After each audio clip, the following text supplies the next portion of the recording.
Vamos dar continuidade à carta de Pedro. Estamos concluindo o versículo 9 e 10 hoje, ou seja, concluindo a segunda parte da carta. A primeira parte da carta, ela trabalhou com encorajamento para que nós possamos estar honrando a Deus, porque a oposição é crescente e precisamos ter reações adequadas a isso. Para isso, Pedro começa dando incentivos espirituais, uma esperança imortal, temos vida eterna, uma herança indestrutível, uma pátria celestial, uma proteção inviolável, nada pode nos separar do amor de Cristo, uma lei inexprimível, que é fruto do Espírito, de quem está em comunhão e direção, andai no Espírito e jamais satisfareis a concupiscência da carne. Uma fé inestimável, porque é a única fé verdadeira, a fé em Cristo. Para isso podemos desfrutar de aspectos da glória de Deus no presente. Não são todos os aspectos da vida eterna com Ele, mas alguns aspectos tem aqui. Se amarmos, confiarmos e nos alegrarmos em Cristo. Aqui chegamos na segunda divisão, que vai do 1,13 ao 2,10, onde vai estar trabalhando o caminhar em santidade.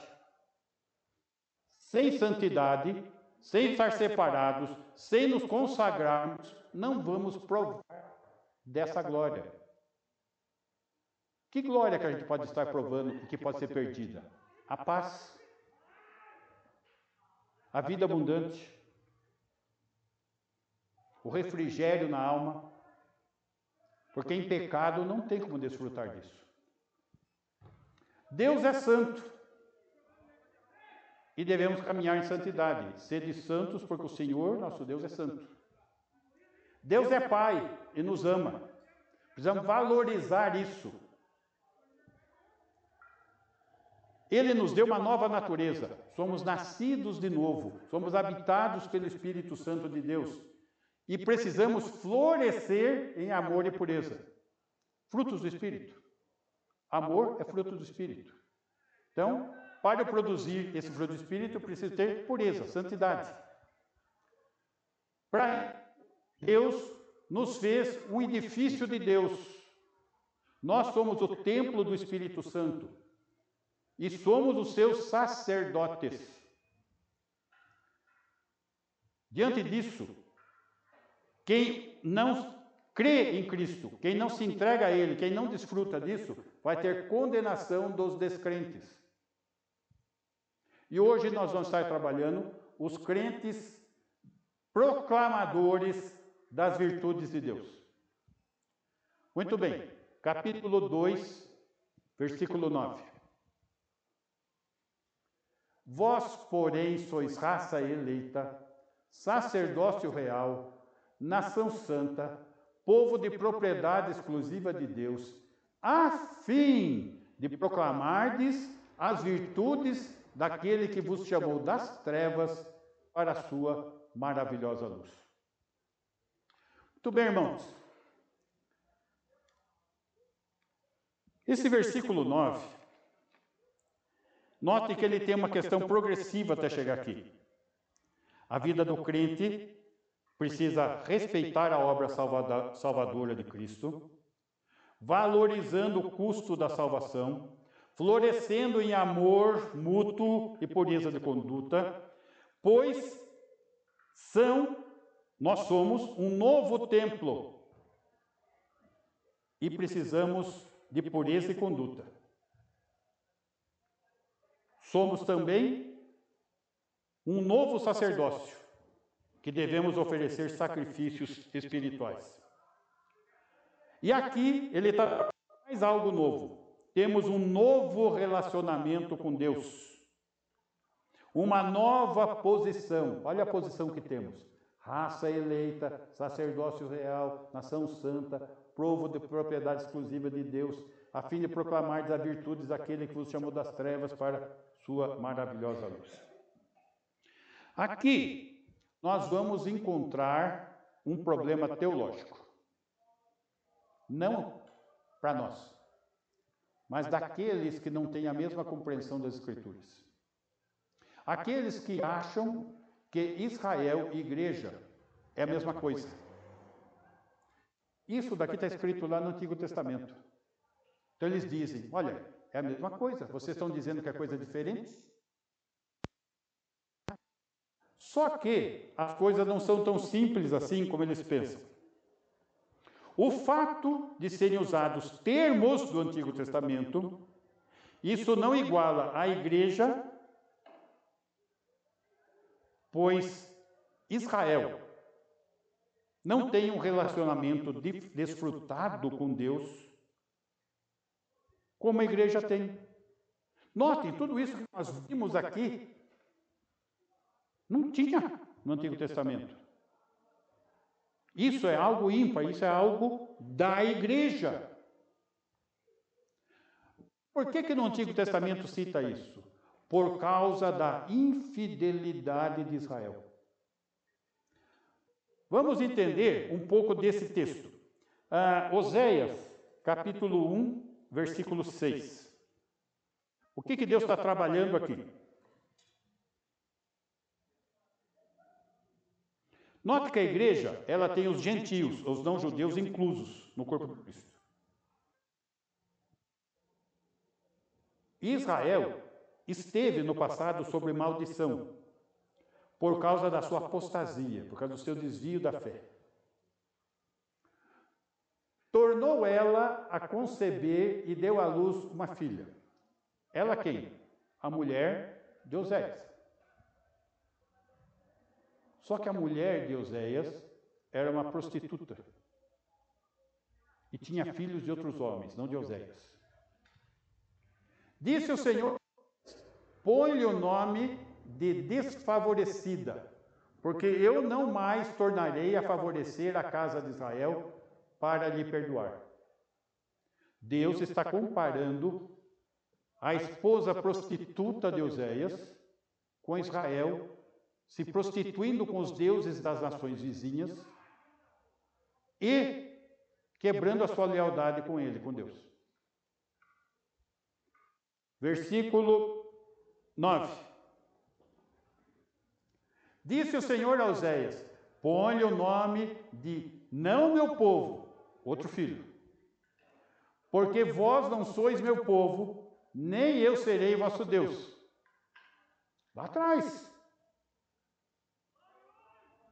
Então percebam que o argumento contrário a nós sustenta com o contexto. Porque o contexto está trabalhando o quê? Israel foi infiel. E nós temos estudado e vimos que Deus levantou um novo povo, a igreja, constituída de gentios também. Israel não, Israel só podia ser judeu, ou prosélito. Mas no caso da igreja, ela é formada de judeus convertidos a Cristo e gentios convertidos a Cristo. Muito bem. Assim, a restituição de Israel como agência divina de bênção ainda tem que acontecer. Eles foram infiéis, estão hoje ainda longe de Deus, mas eles vão se converter na segunda vinda de Cristo. E tudo aquilo que foi prometido para Abraão, uma terra, a Palestina, uma nação, Israel, e bênção para esta nação na terra prometida. Essa agência abençoadora futura, que será Israel neste mundo, tudo aponta que a bênção ocorrerá no reino terreno messiânico, lá na frente. A igreja arrebatada terá a tribulação, depois se dá a segunda vinda de Jesus e tem o reino milenar, onde se cumpre a promessa. Como aqueles que não carregam essa mesma doutrina que eu estou expondo, eles chegam nesse texto e falam, está vendo como é a mesma coisa? Eu estou demonstrando para vocês que não é a mesma coisa. Oi. Judeus. Não, vai. Sim.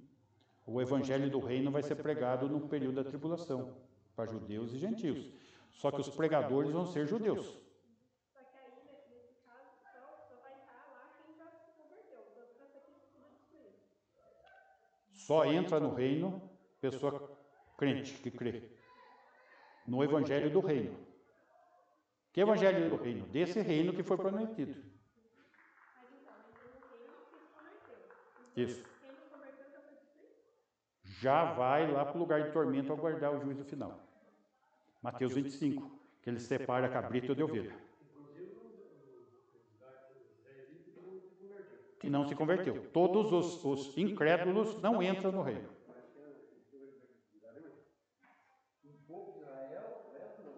Isso.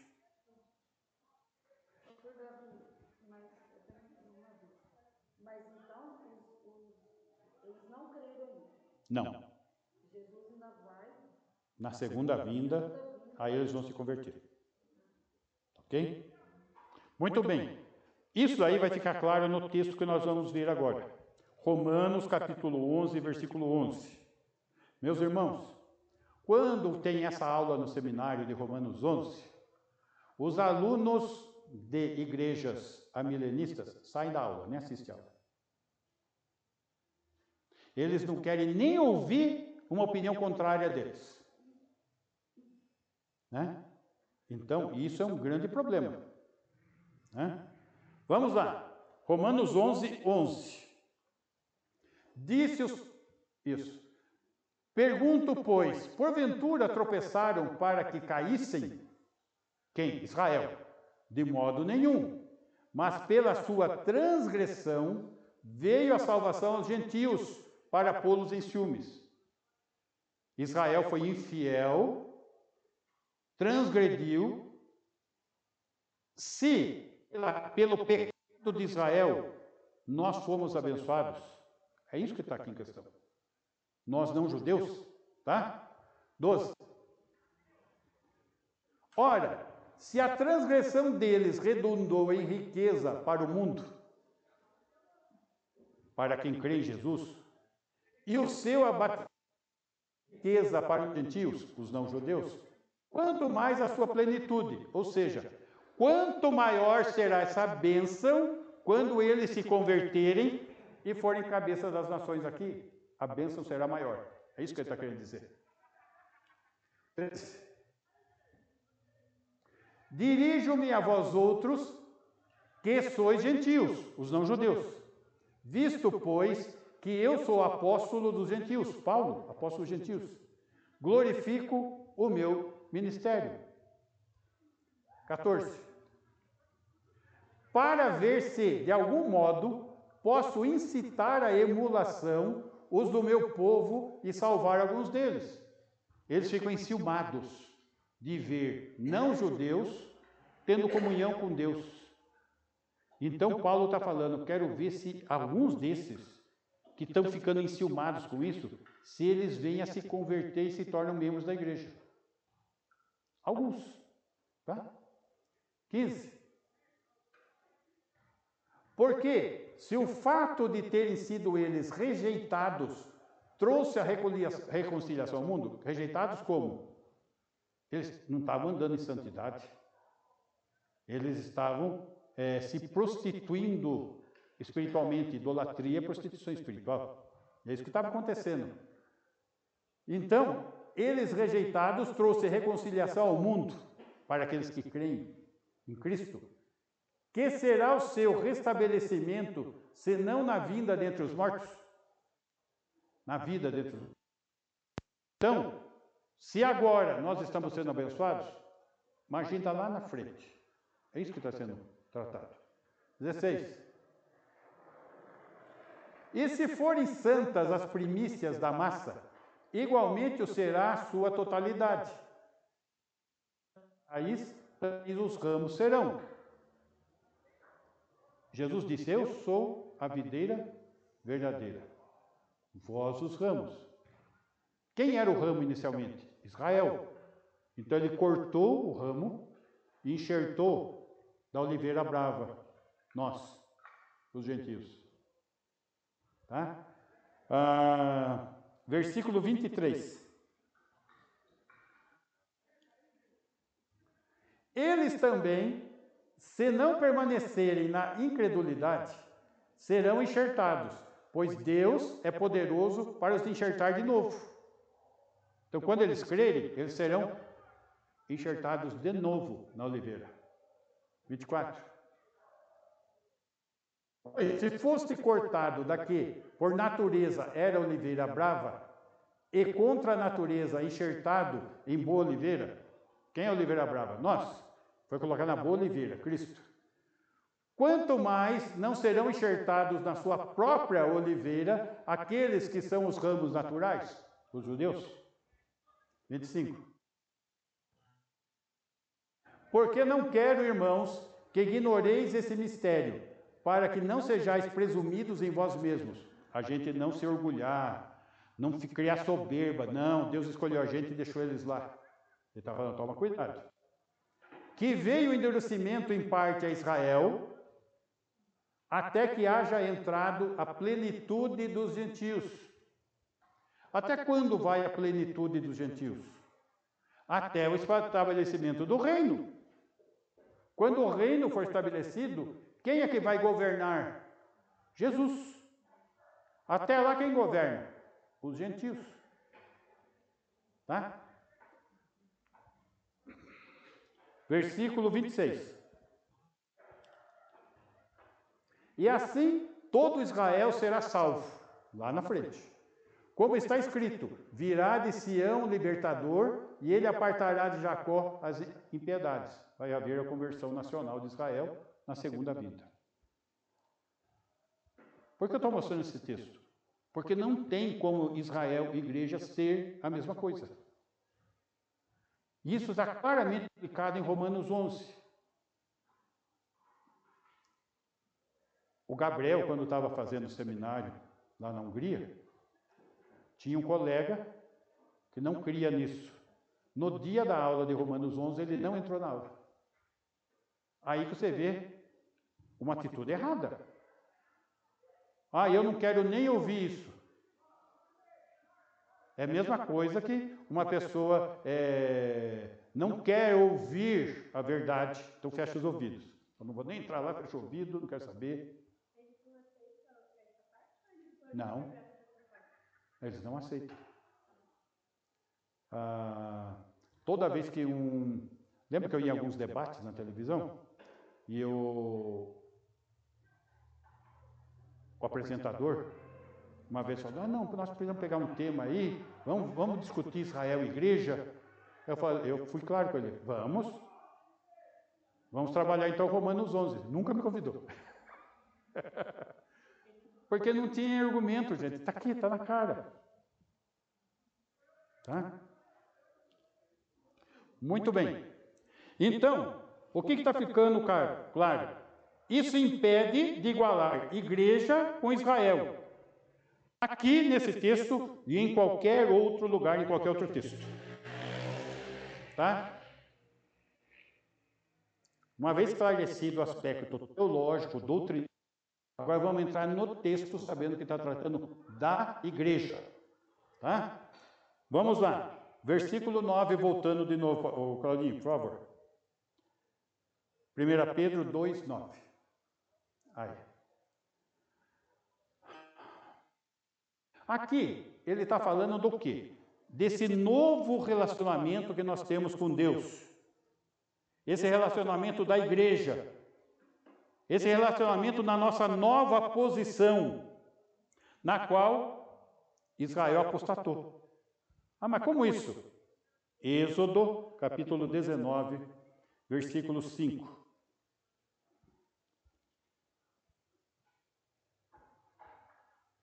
O que Deus esperava de Israel como nação?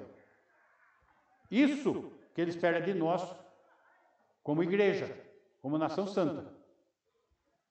Pois se diligentemente ouvirdes a minha voz, e guardardes a minha aliança, então sereis a minha propriedade peculiar dentre todos os povos, porque toda a terra é minha. O que Deus está oferecendo para eles? Essa nova posição que nós temos. 6. Vós me sereis reino de sacerdotes. O que ele esperava de Israel? Todos fossem sacerdotes. Mas eles se prostituíram espiritualmente e entraram na idolatria. E nação santa. São estas as palavras que falarás aos filhos de Israel. Vai lá, Moisés, fala com Israel, fala, olha, Deus deseja isso de vocês. E o que Israel se posiciona? Versículo 8. Então o povo respondeu a uma, todo mundo junto, tudo o que o Senhor falou faremos. E Moisés relatou ao Senhor as palavras do povo. Estamos com o Senhor, estamos comprometidos e vamos ser isso que o Senhor deseja que sejamos. E adulteraram. Não foram nada, quebraram o compromisso. Gente, como que nós entramos na igreja? Crendo em Jesus, entregando a vida para Jesus, assumindo um compromisso com Ele. Precisamos cuidar para não quebrar também. Tá? Eles deram a palavra lá. E deu um problema. Eles carregam. Tão longe.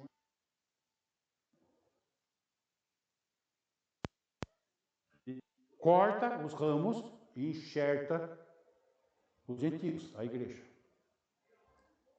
Mas nós também fizemos um compromisso com ele individual, quando entregamos a vida para Jesus.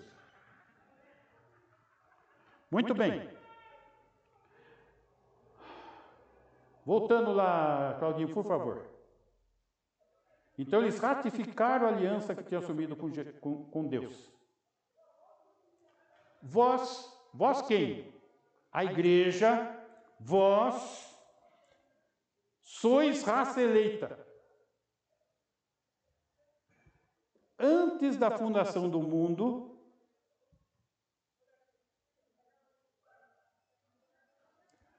não está falando de raça terrena, mas está falando de nós sermos cidadãos dos céus, escolhidos em amor.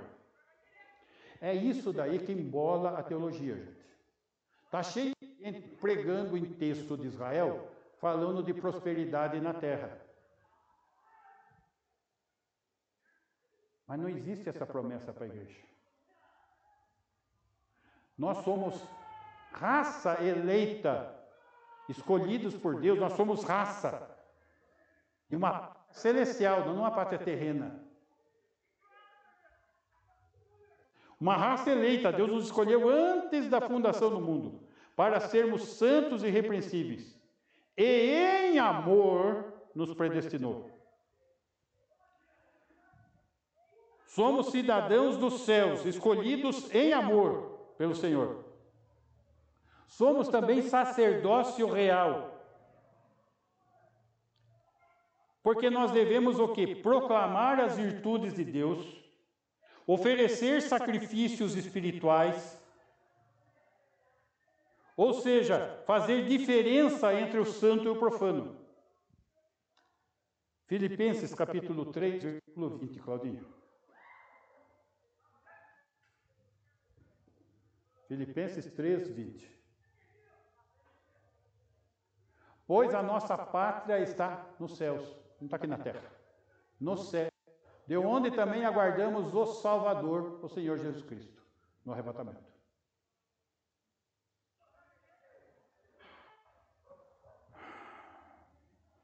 Sacerdotes reais, nação santa, ou seja, separados exclusivamente para Deus, como cidadãos dos céus.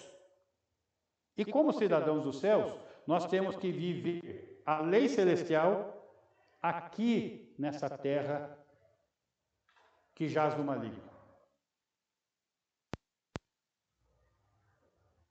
Montanha.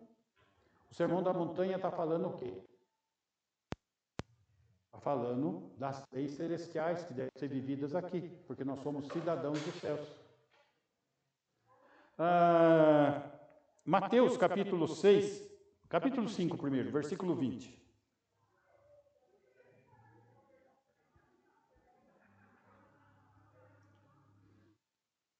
Porque vos digo que, se a vossa justiça não exceder em muito a dos escribas e fariseus, jamais entrareis no reino dos céus.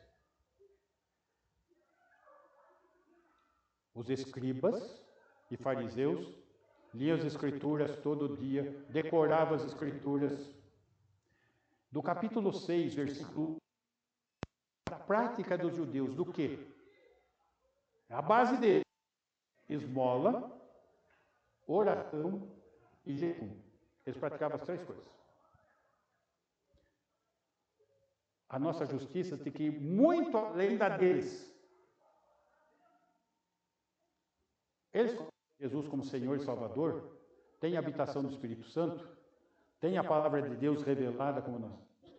Não. Isso significa o quê? A quem muito é dado, muito é cobrado. Muito é cobrado. Então temos que estar cientes disso.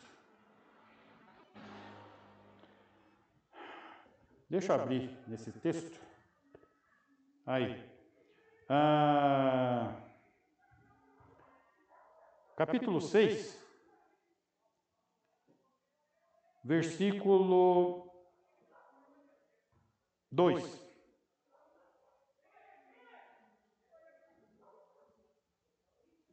Quando, pois, deres esmola, não toques trombeta diante de ti, como fazem os hipócritas nas sinagogas e nas ruas, para serem glorificados pelos homens. Em verdade vos digo que eles já receberam a recompensa. Foram glorificados aqui.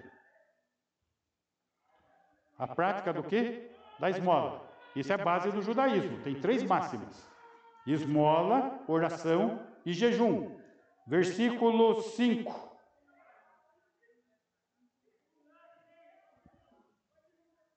E quando orardes, não sereis como os hipócritas, os judeus, porque gostam de orar em pé nas sinagogas e nos cantos das praças, para serem vistos dos homens. Em verdade vos digo que eles já receberam a recompensa.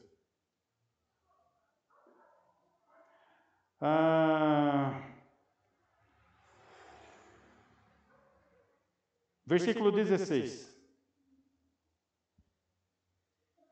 Quando não vos mostreis contristados como os hipócritas, porque desfiguram o rosto com o fim de parecer aos homens que jejuam. Em verdade vos digo que eles já receberam a recompensa. Essa é a prática do judaísmo. E se a nossa justiça não exceder em muito a deles,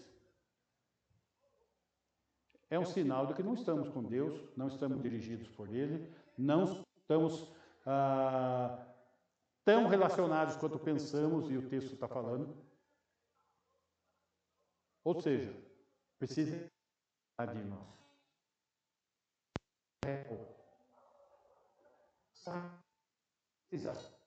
Que o Senhor está concedendo para nós. Valorizar isso. Viver isso intensamente. Do contrário, a gente vai... Mesma coisa.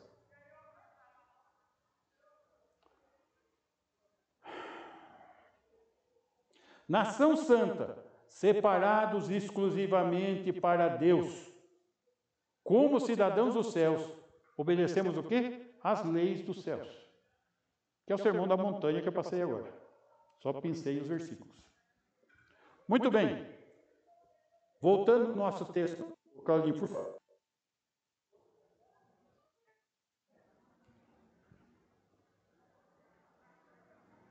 Raça eleita, sacerdócio real, nação santa, povo de propriedade exclusiva de Deus. Vamos pensar um pouquinho. Como éramos antes? Filhos do diabo. O pessoal não gosta que eu fale isso, mas eu falo. Éramos filhos do diabo.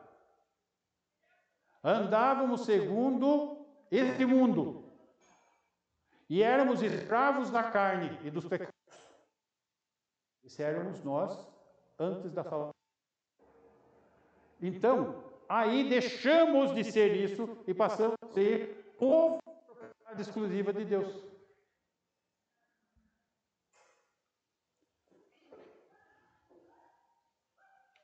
Aí, quando nós passamos a isso, nós estamos chegando perto da nossa finalidade, a fim de proclamardes as virtudes daquele que vos chamou das trevas para a sua maravilhosa luz. E depois anunciai o Evangelho.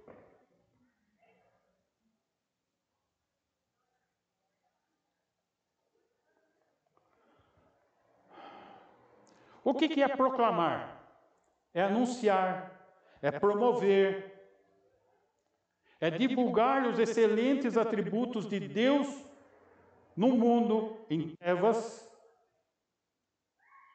E este mundo em trevas, esses filhos que ainda são do diabo, vão estar observando a... Já pararam para pensar nisso? Quando nós éramos deste mundo, ninguém ligava para as coisas erradas que a gente fazia. Estava normal. A partir do momento que a gente falou, eu sou de Jesus, todo mundo de olho.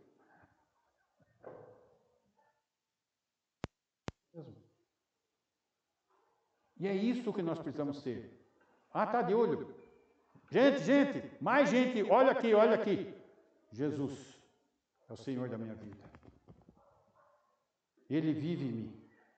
Eu tenho a mente de Cristo. Não sou mais eu quem vive, é Cristo que vive em mim, como Paulo falou.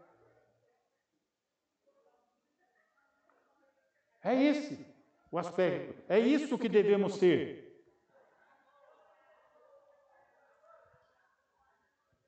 Para a sua maravilhosa luz. Voltando lá para o Sermão da Montanha, aonde se mostra quais são as leis celestiais para os cidadãos dos céus viverem. Capítulo 5 de Mateus, versículo 13.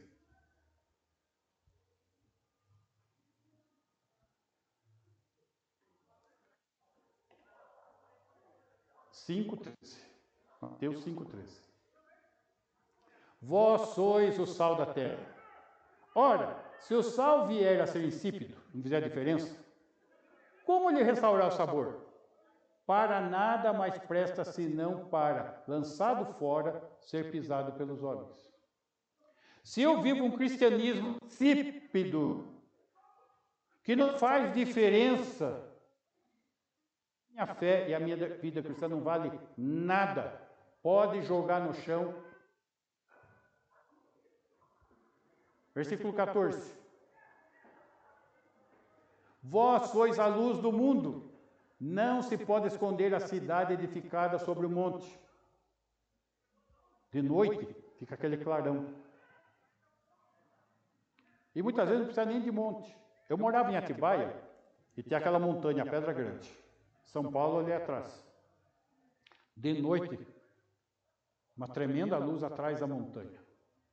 Está atrás da montanha, você enxerga a luz. Imagine se estiver em cima da montanha. Não se pode esconder. Esse é o nosso papel. O nosso papel não é esconder. É se deixar ver. É ser luz. 15. Nem se acende uma candeia para colocá-la debaixo do alqueire, mas no velador. Então, coloca tipo aquelas tochas nas ruas, né? Para todo mundo. E alumia todos os que se encontram na casa. 16. Assim brilhe também a vossa luz diante dos homens. Dos homens. Para que vejam as vossas boas obras e glorifiquem a vosso Pai que está nos céus. É disso que o texto está falando. Que os incrédulos têm que ver a nossa vida para que, puxa, tem Deus está fazendo diferença nessa vida. Eu conheço esse sujeito, essa pessoa, antes de Jesus, ele não era desse jeito. Mudou, é outra pessoa. O que aconteceu com ele? O que acontece com essa vida? Por que ele alcançou essa mudança? Eu estava conversando com uma pessoa, evangelizando ela, e ele perguntou para mim, como que você consegue se dominar? Eu entreguei minha vida para Jesus. É Ele que me orienta, que me dá forças. Ele era maconheiro, alcoólatra.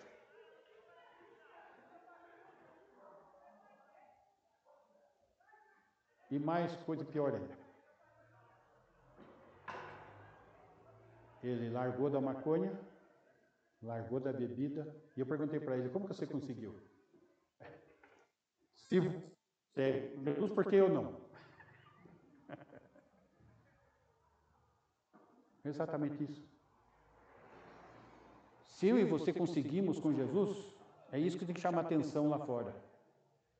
Porque eles não. Qual que é a questão? A fé em Jesus. Ele é a luz. Nós somos o reflexo dele. Mas só que esse reflexo pode ser muito forte, gente. Vamos lembrar que o apóstolo Paulo, no caminho de Damasco, ele ficou cegado pela glória de Jesus ao meio de mais a intensidade da luz da glória de Cristo. Nós vamos luz própria, nós vamos refletir da luz dele. Quanto mais próximos dele, mais iluminados nós vamos ser. Essa é a situação.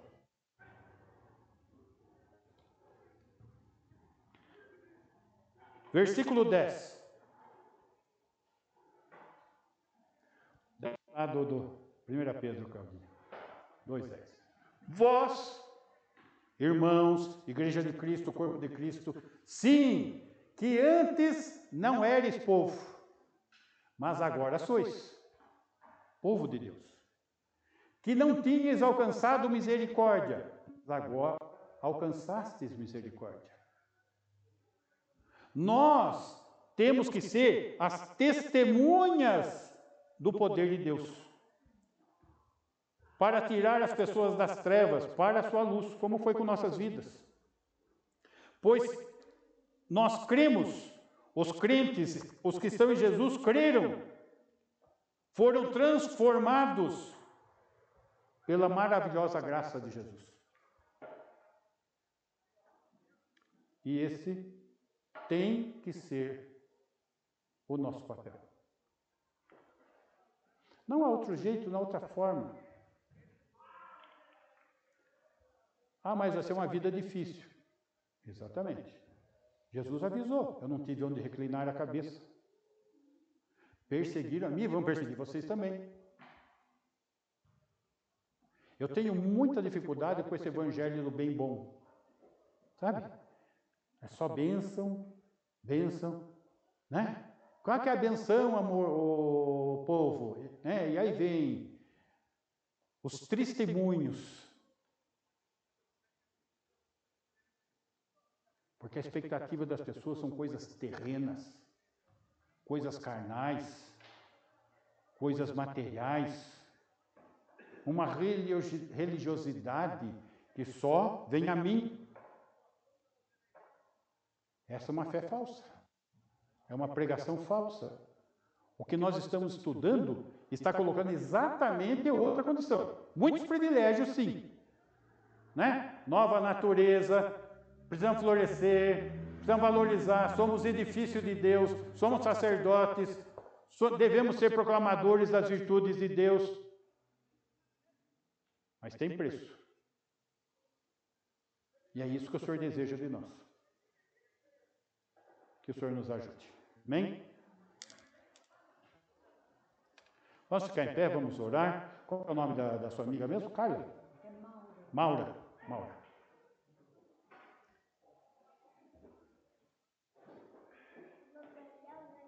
Então, Vamos estar orando pela Maura, orando pela dona Adelaide, tá? Eu acho que ela está com dificuldades lá com a questão de companhia. Para ter ideia, eu fui até a porta da casa lá, liguei. Ô, como a senhora está, dona Adelaide e tal? Eu gostaria de fazer uma visita. Quando? Agora.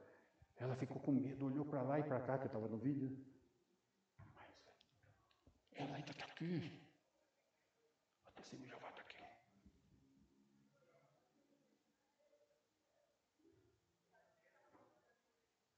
Passei na dona Helence. Tá? Coitadinha, arrastando. Ainda vai receber os netos, iam chegar agora à noite.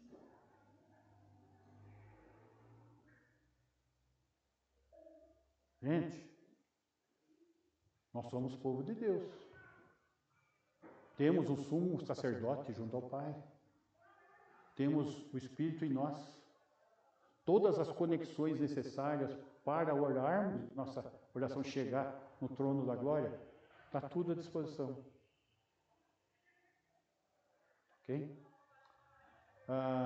Maria Antônia, você pode orar pela Maura, ela não é convertida, que teve a perda do filho, e o teu esposo também. Cris, faz uma oração então pelas irmãs da nossa igreja, lembrando também que a Cris hoje estava doente também. O Ademir ligou para mim que ficou fazendo companhia para ela, tinha chegado do hospital aquela hora. E pelas senhoras também. Ok? A irmã Márcia também, né? A irmã Márcia, isso. Tá bem? Vamos lá.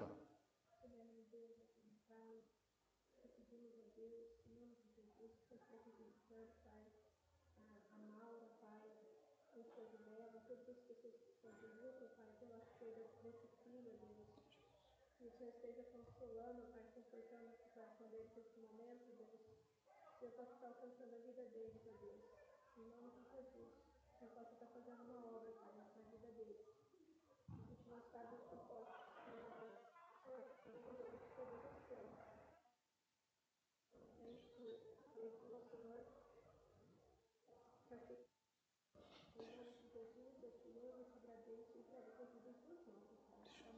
Amém.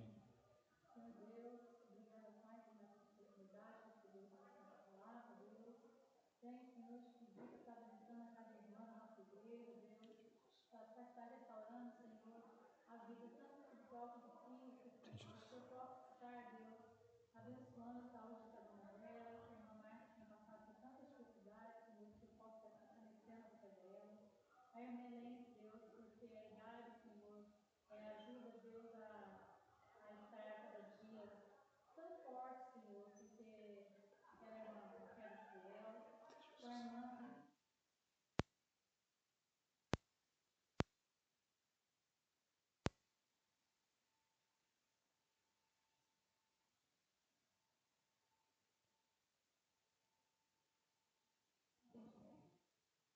que a cada irmã que presente por ausência das nossas irmãs, tem, Senhor, companheiros, boas esposas, Deus, que possa estar fazendo diferença nos seus lares, na criação dos seus filhos, Senhor.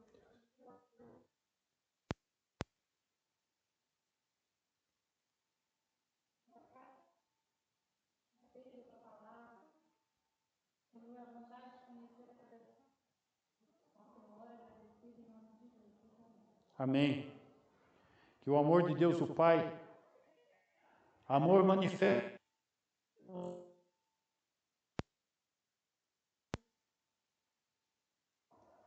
que tem derramado, Senhor, superabundante graça, e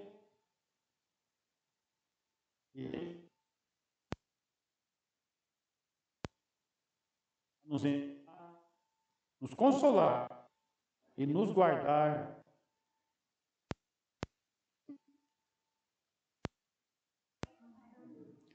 Ok, irmãos?